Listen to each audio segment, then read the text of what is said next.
Now I'm going to show you how to make a pom-pom with just a piece of cardboard.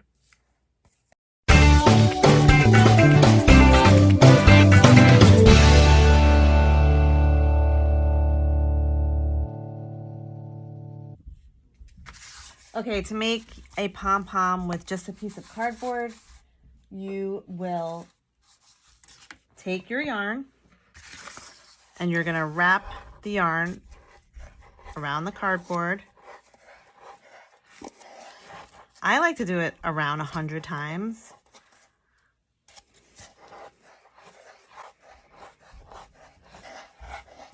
Now, if you wanted a bigger pom-pom, you would use a bigger piece of cardboard. If you wanted a smaller pom-pom, you could use a smaller piece of cardboard. But this is a great solution to make pom-poms without any fancy tools. Okay, so I've gone around 100 times now, and I'm gonna go ahead and cut off the yarn. And then I'm gonna get a nice long piece of yarn,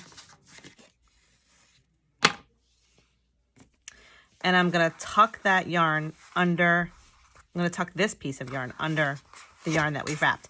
Now, if you're having trouble getting the yarn, getting your hand underneath this because you wrap it too tight, you can always fold the cardboard a little because we don't need to worry as much, and that will give you a little gap to get your hand in there. And now you can tie a tight knot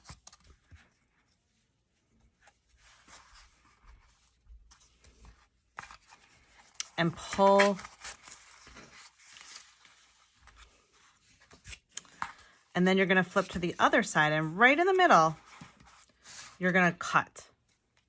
And for this, I think to get your scissors under there, it's a little bit easier to use longer scissors, but if you only have shorter scissors, you'll just have to do smaller sections.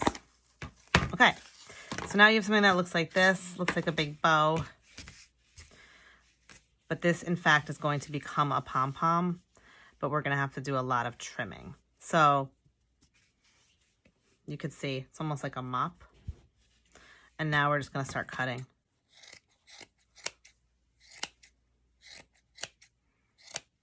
And you want to cut, and then you want to go around and see how it looks so that it's all even.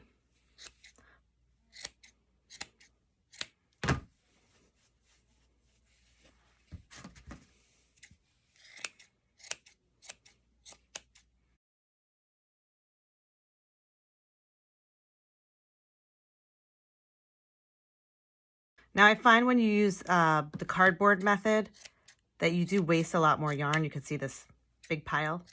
When you use the machines, you use a little bit less, but the cardboard is free, so you don't really need any fancy tools. You can even do it around a fork, between two legs of a chair, but I think the cardboard's pretty user-friendly.